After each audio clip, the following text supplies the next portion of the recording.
We are live. Welcome back. This is episode number 32 of Calibrated with Scott. I'm Scott, of course. Just some house cleaning before we get into it. If you guys are watching this on the YouTube, please subscribe to the channel. It helps a lot. It's the easiest way you guys can support me. Follow me on Twitter and also on my Telegram. I do more in-depth analysis and opinionated stuff on my Telegram. So get over there and check it out. But without further ado, let's get into it.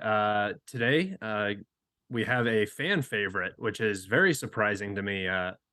Over the past couple of weeks, I've been busy. I haven't had my regular kind of guest hosts come on, and now I'm getting back into the swing of things. And KSB joins me today. So, KSB, how are you doing? I'm doing good, Scott. I'm doing really good.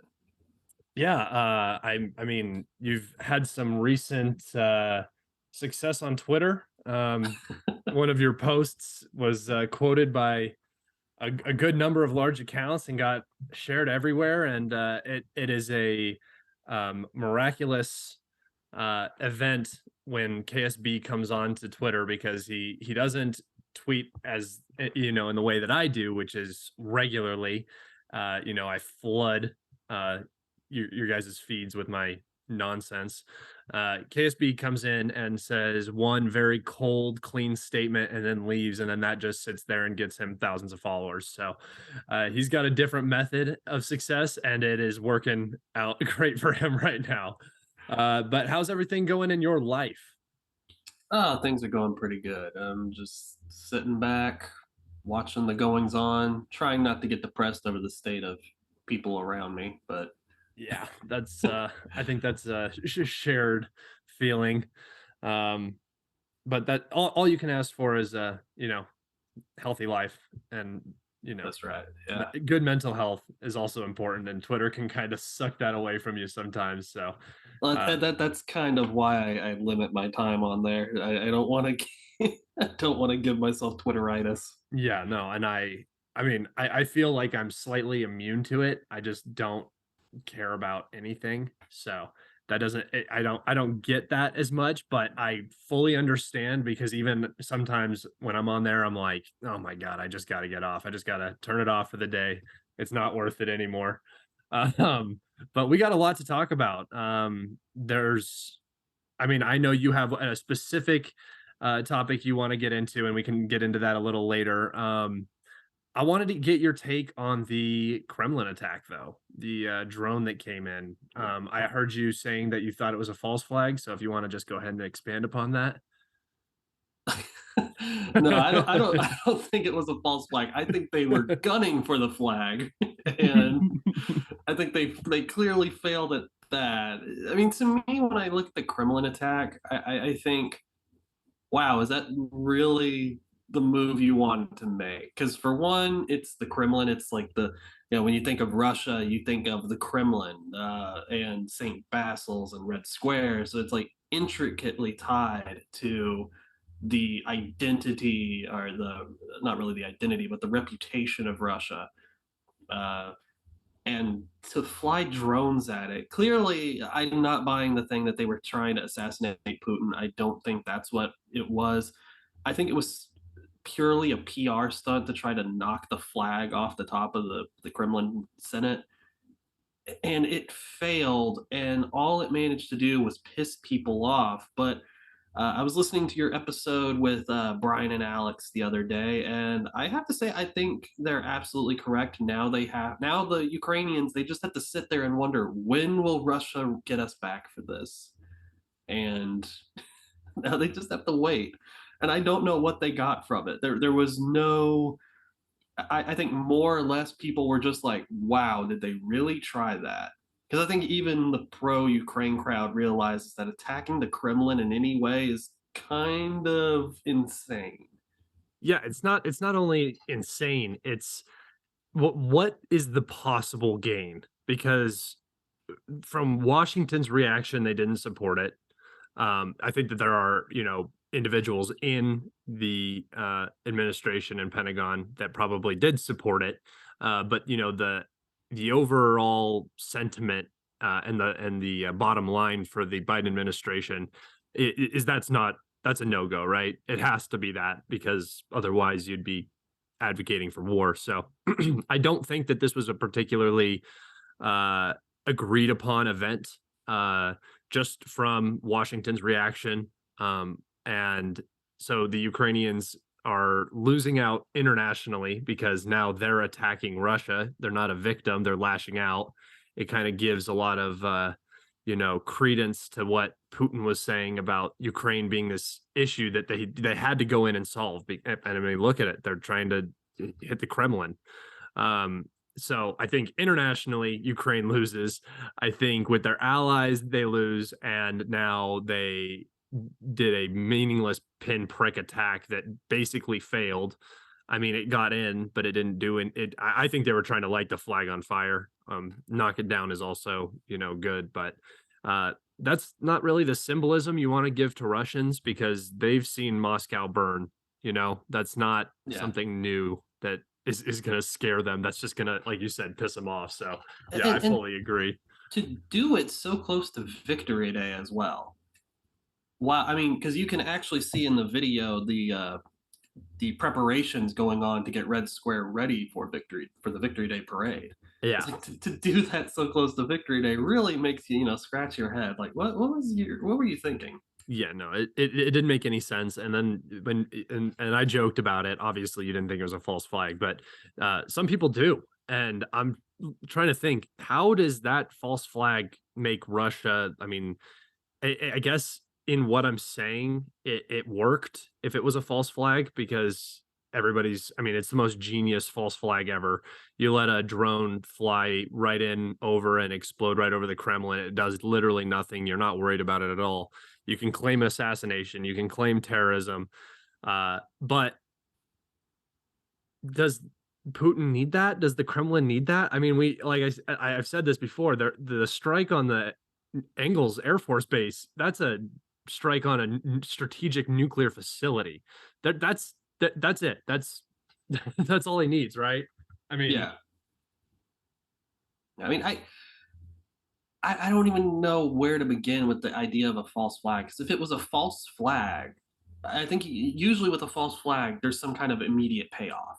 yeah, Like anytime you can usually tell when one happens because immediately, like the next day, there's something happening.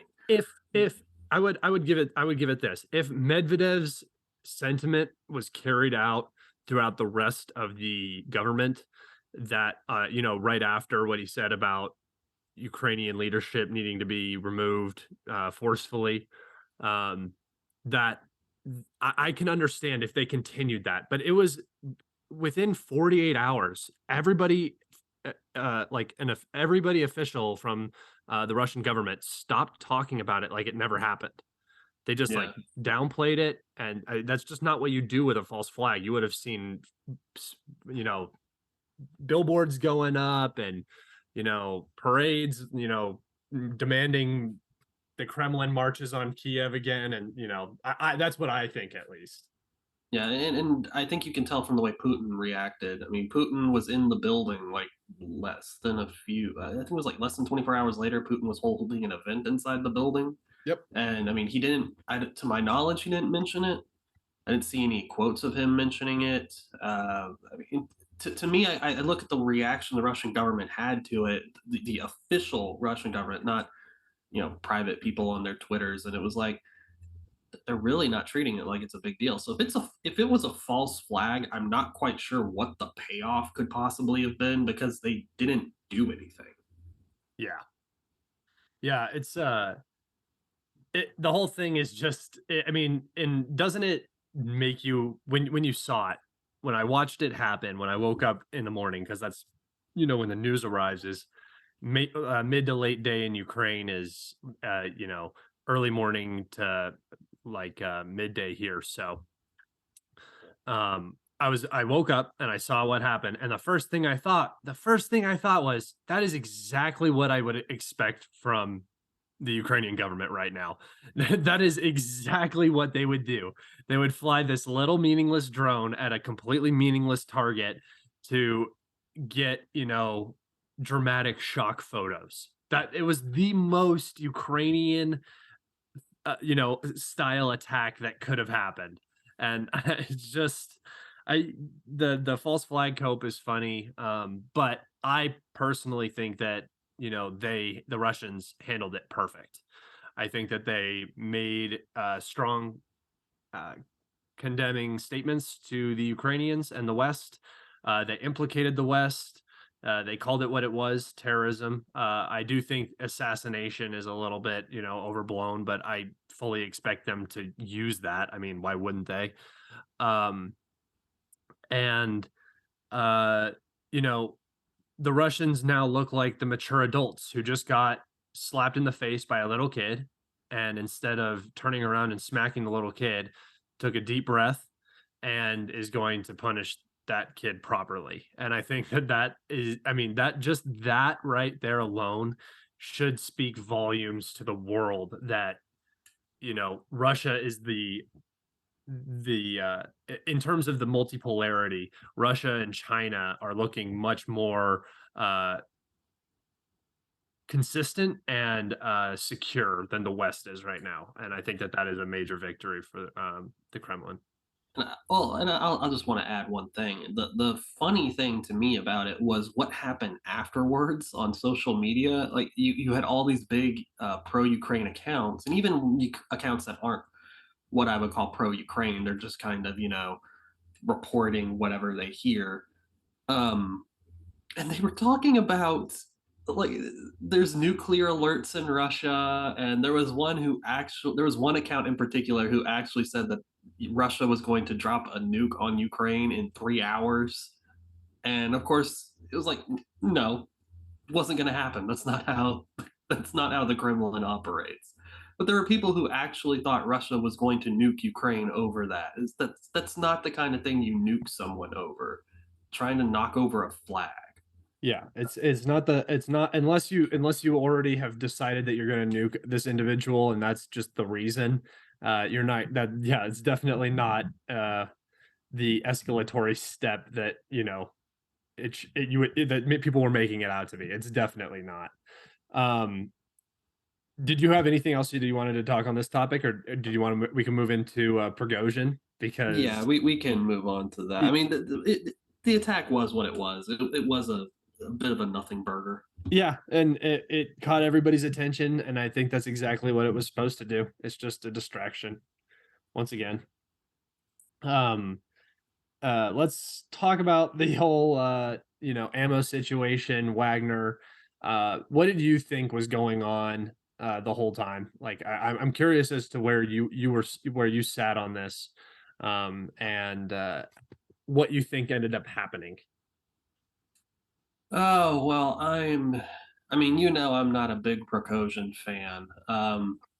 I couldn't exactly say what was going on. I mean, not that like I can't say. I really don't know what was going on. To me, it could have been multiple things, but I think at the end of the day, Prokosian he's an entrepreneur. He's a guy who wants to be mayor of St. Petersburg someday, and he wants to get his name out there. And I disagree with what he says or not, and I certainly disagree with the way he's gone about this, but it does get his name mentioned. He is a household name right now, and I think in that sense it achieved its objective. I will say posing with the dead bodies of your soldiers is incredibly disrespectful. It's something that I would expect from the Ukrainian side of the conflict, not the Russian side. Um, I would assume that any family members of the men who were photographed there are very upset over that because their loved ones have been effectively used as props. I vehemently disagree with his use of that. I cannot stress that enough. That was disgusting to see. In terms of the ammo thing, I see no evidence for that being real. I mean, the MOD has given us has put out on social media the lists of what they sent. And they've sent Wagner hundreds of thousands of shells of all calibers every month, millions of rounds of small arms ammunition. And we all know Wagner is outnumbered in Bakhmut. And if Wagner was suffering from this severe shell shortage that Prigozhin talks about, they wouldn't be advancing against the numerically superior opponent who's on the defensive. If Ukraine had more artillery than Wagner did, then Wagner would still be on the other side of the city trying to get in. So I don't see where there's any credibility to Prigozhin's claims that there is no ammunition. And what I think happened was is I think the MOD pretty much explained to Prigozhin that yeah, you're not in charge.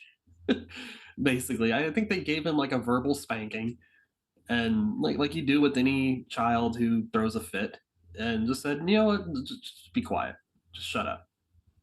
And I don't think it's coincidence that the former head of logistics for the Russian Ministry of Defense is now a deputy commander of Wagner. I don't believe that's a coincidence at all. Yeah, I tend to agree with you. I think it was slightly more played up than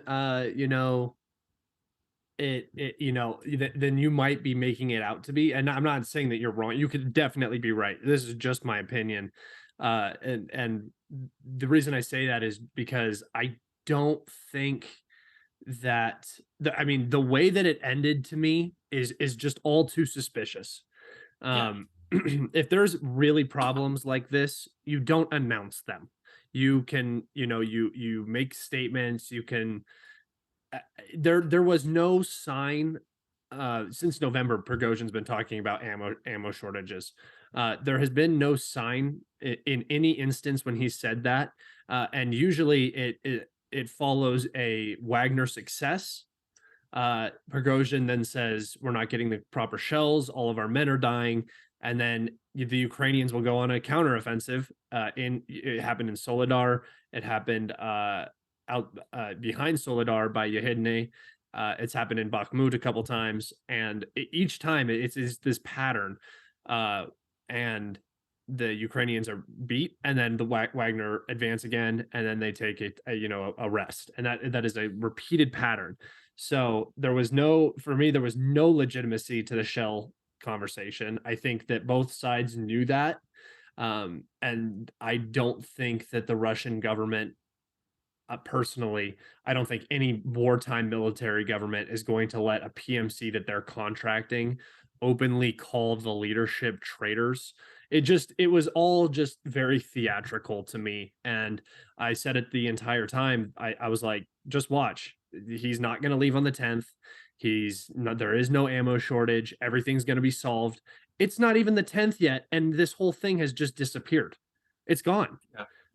yeah. So, I mean, I would like to hear your thoughts on that as well. Well, the thing is that you could very well be right. I could be right. Yeah, and I totally agree with Anybody, that. anybody Yeah. could be right. The thing is we just don't know. I mean, it Mhm. could have been all psyop. I mean, all we know for sure is that back in December, or maybe it was January, the Ministry of Defense put out a giant list of what they send Wagner every month. And so we know what was on that list. We know that Wagner continues to advance. We know this is not the first time Prigozhin has said this kind of thing.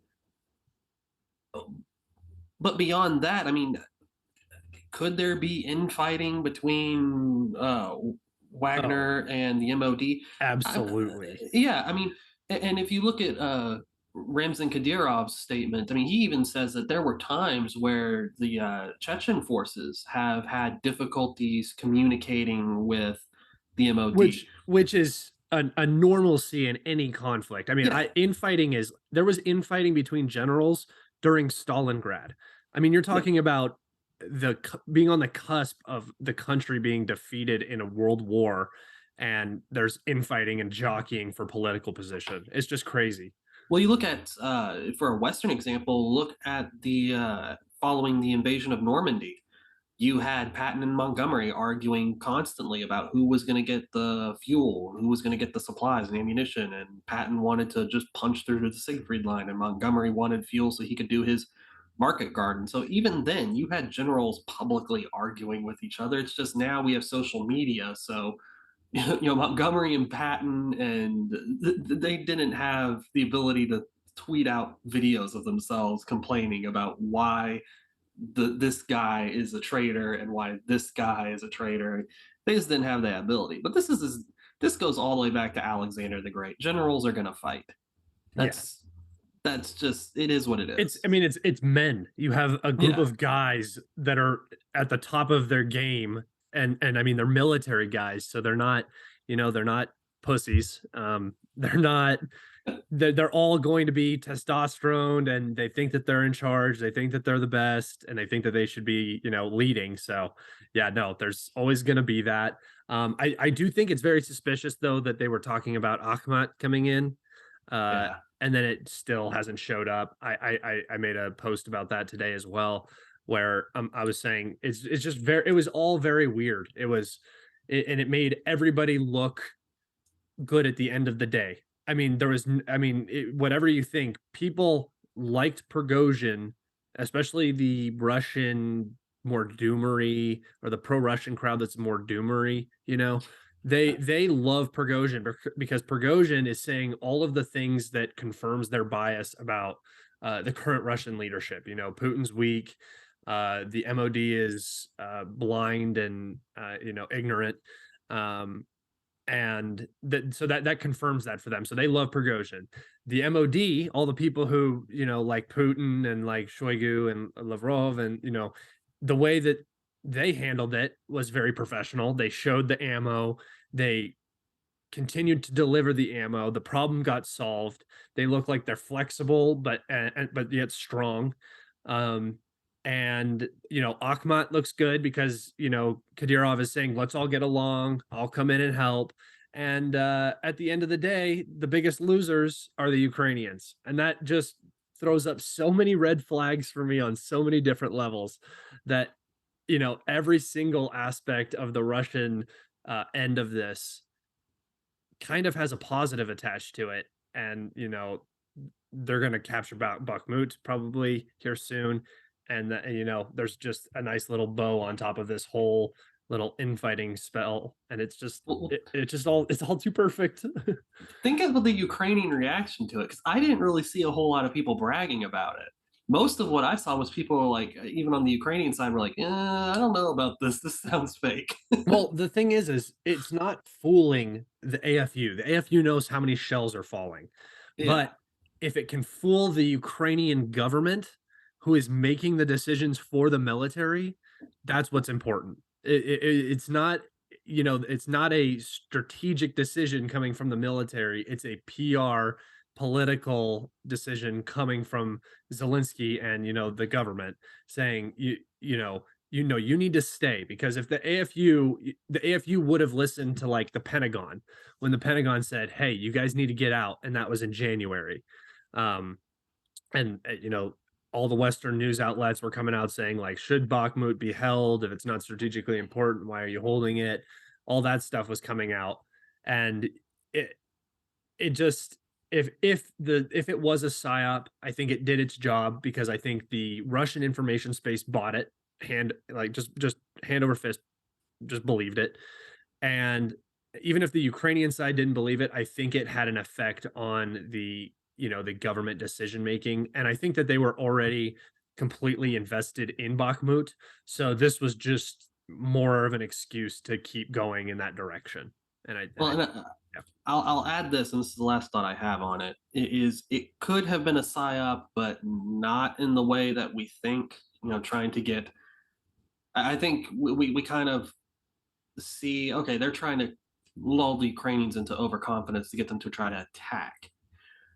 It could have also been a psyop to, justify the movement of Akhmat into the area, because we know when Bakhmut falls, the next road is going to lead to Chasiv Yar and Kramatorsk and Slavyansk. We haven't seen Akhmat really on the front lines in months, And aside. they have been doing an insane amount of recruiting. I've been Mhm. looking at some of the numbers they've been putting out, Yeah. and yeah, they had a lot of interest following the whole Mariupol, and that whole spell. Well, and other than like special forces units, Akhmat hasn't been seen a whole lot lately. So if what this has done is if the Ukrainians see Wagner units pulling out of Bakhmut, and I'm not saying all of them, but because you don't need to pull all of them out, you can pull some of them out and it'll look like a withdrawal. If they see a few units leaving, well, then they may actually take it seriously. Oh, Wagner is actually being replaced by Akhmat. And I think the critical thing here is that can then lull the Ukrainians into a sense of not overconfidence, but it can make them a little complacent to where they may think this is just an ordinary rotation, not realizing that Wagner is still there in force with Akhmat because you're going to need new forces for the push towards Slavyansk and Kramatorsk. Because at this point, like I said in my tweet, I think it's completely plausible that Wagner is played out right now. That it's been fighting this battle for over 6 months. They probably do need to be pulled off the front line. I was 100% expecting the Chechen forces to come in and replace Wagner because that just made perfect sense. I think that the Chechens have always been slated for Konstantinivka. I remember the generals talking about it when they were pointing to a map. Some of the Akhmat generals. And they were talking about how that was going to be their thing. So I think it's always been that has been the direction that the Chechens are going to go. So yeah, that's just what I wanted to add. I agree with that. Yeah, and I think we know Kadyrov said that already there are units from Akhmat moving towards there. Mm-hmm. So it wouldn't shock me if when Bakhmut is finally finished, Wagner completely pulls out because they probably do need to get some rest. Yeah. They pull back, the Chechens replace them, regular motor rifle units from the Russian army move in, the first and second corps move in, and then you see a renewed push towards Slavyansk and Kramatorsk with Akhmat and fresh forces while Wagner recuperates. And then who knows, you may see Wagner pop up again after Slavyansk is taken for the final push to the Dnieper. Who knows? Which, by the way, the AFU is going to be absolutely exhausted if the Russians can rotate in fresh forces and just keep the momentum, keep going, and push off of this. The Ukrainians are going to have to commit their new course for the that were going to be used for the offensive, if the offensive, ever comes, which is a perfect segue into the next topic and one that you specifically, I think, can cover. So if you just want to go ahead and take it away. Right. So all of the talk lately has been about the counteroffensive, and it's really been the big talking point in the West for since December has been the offensive. I'm now starting to lean towards the opinion that this counteroffensive we've been hearing about may not actually ever happen.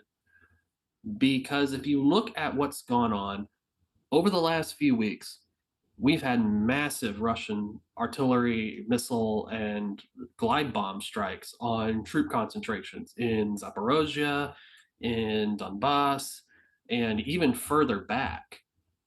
You've seen it's really unprecedented the amount of missile strikes on concentrations on not just that, but logistics. Fuel depots have been hit. We've seen multiple ammunition depots go up, and judging by the explosions, they have to be fairly significant in size. We've seen the S-300s being moved forward that then got immediately clapped by Russian aircraft.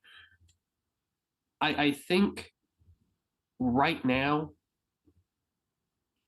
I don't personally see how Ukraine can pull off a counteroffensive, even launching one. I suppose they could do more of these probing attacks, like kind of like we saw in Kherson, which they always talked about how big those counteroffensives were, but none of them were really that large. I think we may see counteroffensives of that size locally in Zaporozhye. I don't think we're going to see this huge 72,000 man counteroffensive because I just don't think that the Russians are going to allow them to concentrate those forces to strike. Because right now, if you're the Ukrainians, what you've seen over the last few weeks is whenever you do try to concentrate units, immediately the Russians hit them with missiles and glide bombs.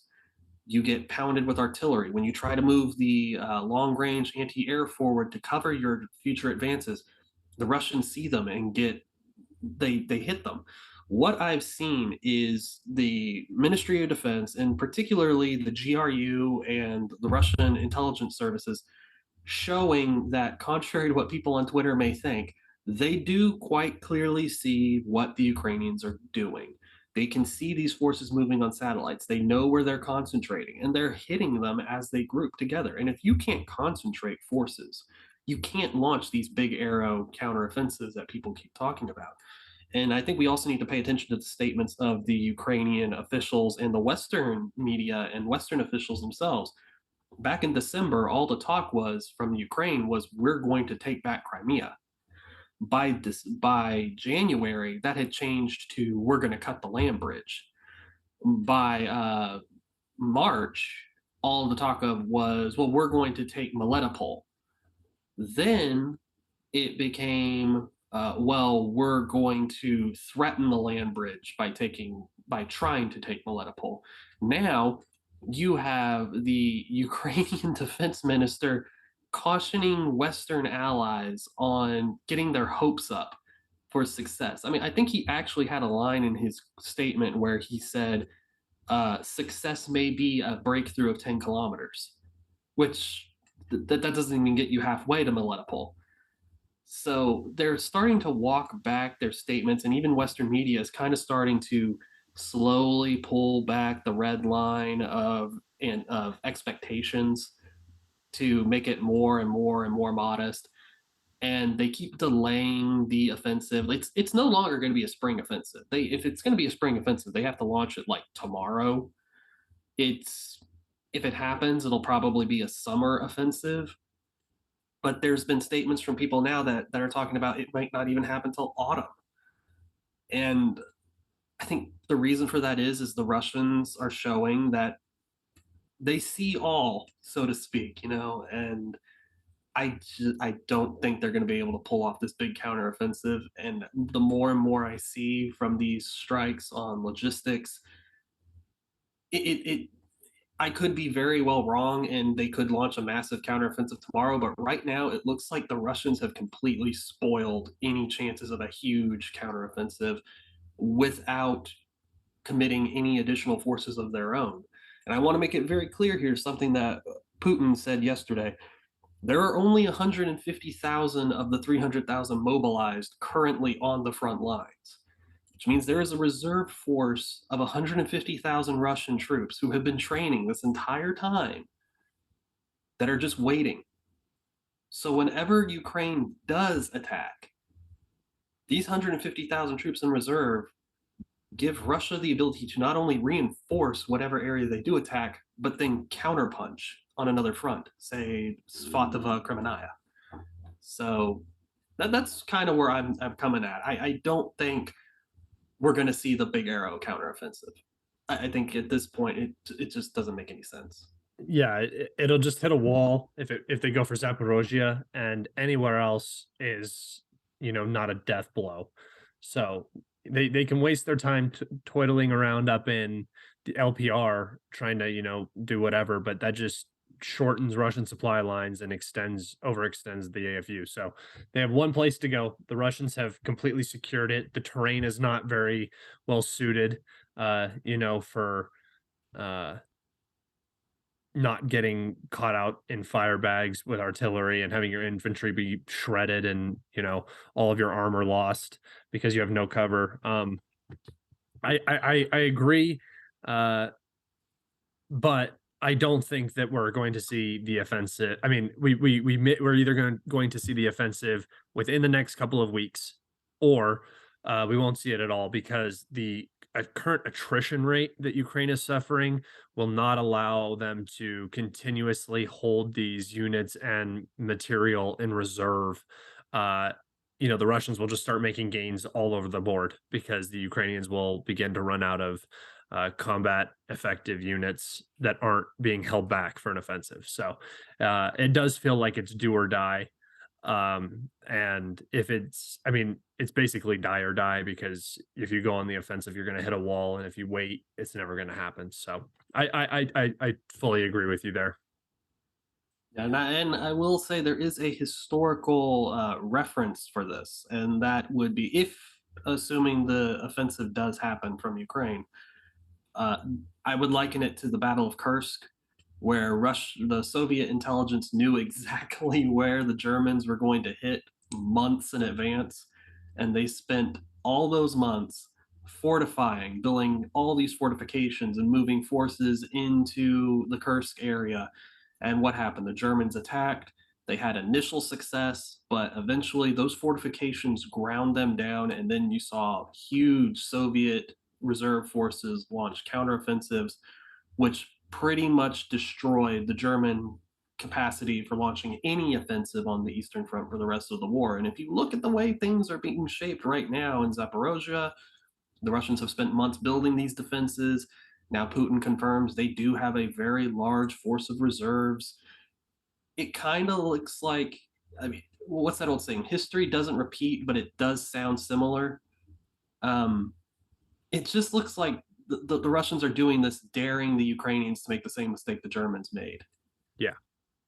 I would almost I would say I do like the curse metaphor because it does make sense from an intelligence standpoint. And I would just also say that even if came as a surprise, like the Battle of the Bulge, you know, the the Germans launched a well, I mean, quickly organized. It wasn't very well organized, but it was quickly organized, very secretive offensive on U.S. forces um, in the Ardennes forest, and the you know what did it end up accomplishing? You know, even if you catch your enemy by surprise and you do make this lunge and you do, secure something, you're still you don't have the depth, the strategic depth to hold this territory and to supply it and to use it to your advantage in the future. And I think that's also the issue that the Ukrainians are looking at is say they make it all the way to Crimea. Just because they make it all the way there doesn't mean that they have the ability to hold it. You know, that is a big ask. You're now talking about uh, a concentrated Russian army on one side or the other bearing down on you, hitting you with glide bombs, hitting you with missiles, disrupting your supply line.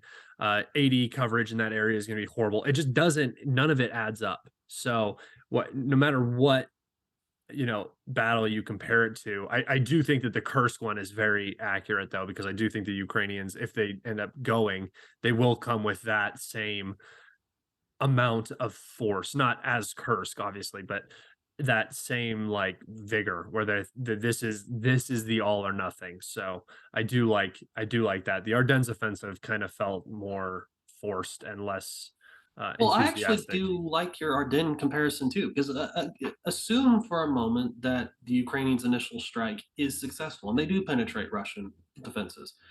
Well, then they're in the same position that the Germans were in the Ardennes, which is okay, you had the forces to make the breakthrough. You don't have the forces to sustain the offensive and to exploit it. And what happened to the Germans in the Ardennes will be exactly what happens to the Ukrainians in Zaporozhye. The Russians will just bring in their reserve forces, and they'll slowly but surely start to push them back. So I think both really work. It just depends on, do they break through at all, or do they get stopped almost immediately? So I think both comparisons really do work. It's just depending on how the initial first contact of the battle goes. Yeah. Um, any do you think there will be any localized attempt to recapture some of Bakhmut, Soledar, something like that? I The thing is with the Ukrainian leadership, it's so hard to. I think we can definitively say that the Ukrainian military would rather pull out and just lick its wounds and accept take the L, so to speak. But I don't know if the political leadership will allow them to do that. So I don't think we can count out the possibility of a localized attempt in that area. But at the same time, even if it happens, I don't think it's going to work. I How mean, bloody would that be? My God. Oh, it would be horrendous. I mean, even the Ukrainians a few months ago were saying that the Russians had 9 artillery pieces for every one of theirs. Yeah, it's just think about running back through that nightmare hellscape that you've just been fighting in for, 6 months. Well, and Those think about it. destroyed towns. The Ukrainian forces in the area have been trying to hold back. They've been able to have the advantage of being the defender for all these months, trying to hold back Wagner, and they still Yeah, haven't been able to do that. yeah. Now they're now they would have to attack Wagner, who would be Well, defending. basically, they're already attacking. I mean, if you look at control of the city, it's not Ukraine is not in any favorable position. There is no advantage now to Yeah, holding in the city.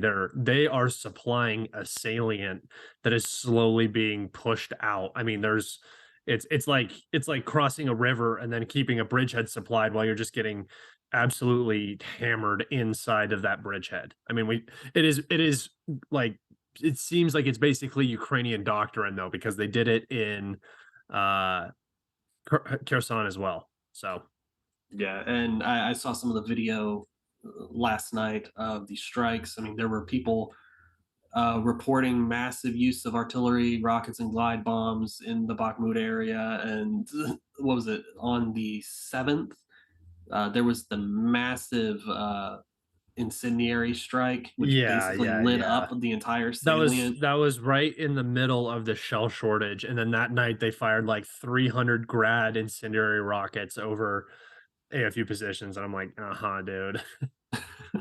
Yeah, You have enough shells to start like a smoke out operation. The whole point of dropping those shells, I'm sure, is to light buildings on fire and get the guys to come out, and then you just shell the ever living shit out of that area.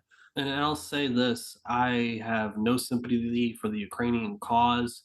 I'm pro-Russian all the way on this, but I do feel very I have nothing but sympathy for the Ukrainian soldiers who are in there because I know most of them are conscripts. Yeah. Most of them probably don't want to be there and they're having to endure this hell. I have nothing but sympathy for them and it's kind of weird to say, but I do hope they survive. I hope they are able to get out and I hope that they manage to survive the war and go home to try to rebuild their lives.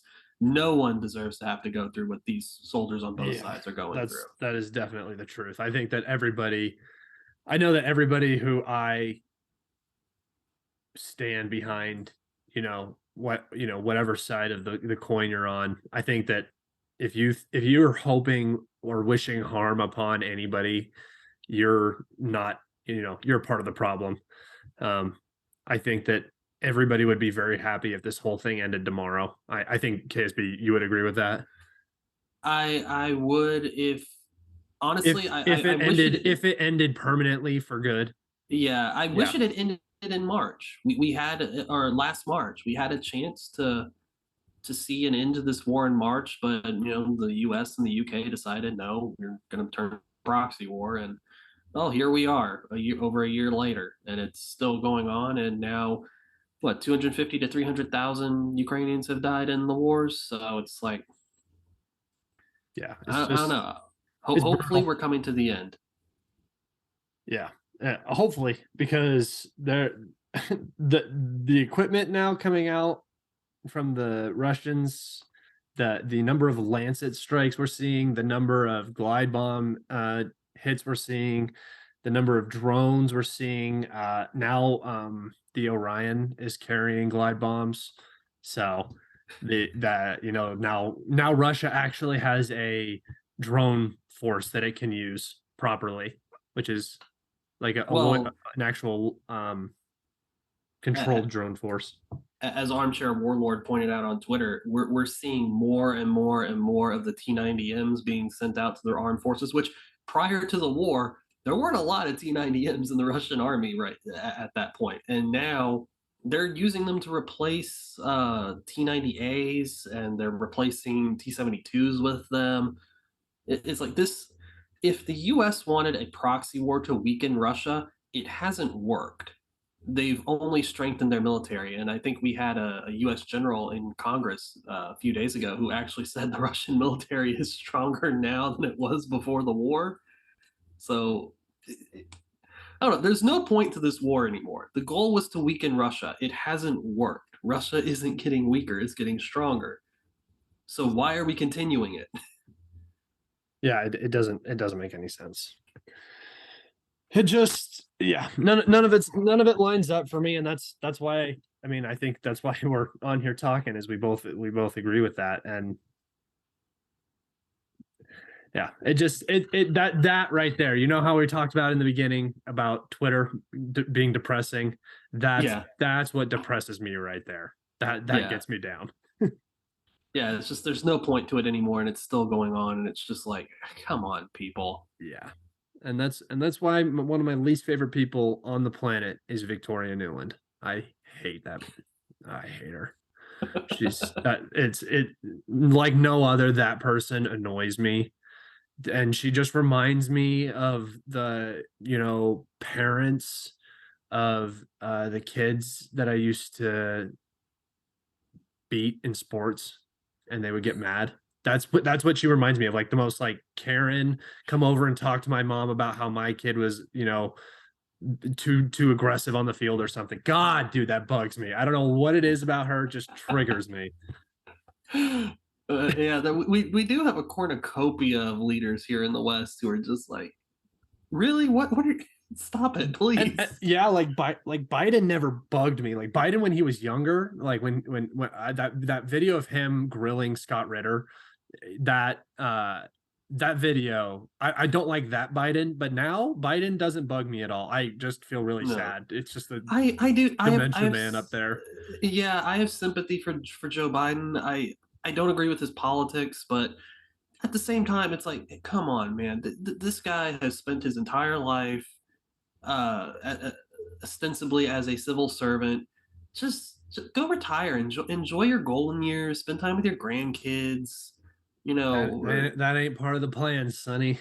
Yeah, it's just I don't understand why anyone would want to work in politics as long as he has. I mean, I like, well, I mean, like, definitely, probably 100% a sociopath. So you don't. I mean that the most of the people up there are not the most. You know, they're not the kind of people that are going to go have a happy retirement and love life. They're just, seems like such a stressful job, though. I can't imagine are being you under that much joking? That stress for dude takes years. vacations all day. No. I just mean reading a like prompter. government officials in general. I Oh, can't yeah. imagine doing a job that stressful Well, for I mean, years. you know why people become CEOs? People become CEOs because of the money and power, right? And that's Yeah. all politics is money and power. And for some people, that is like the apex of life. Like going and having a happy life is meaningless if it's not, you know, you're not in charge. Like that is some people's mentality.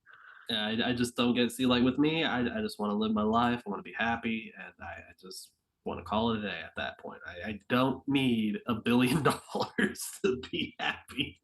And you know what we call KSB, everybody? Call him a fucking loser.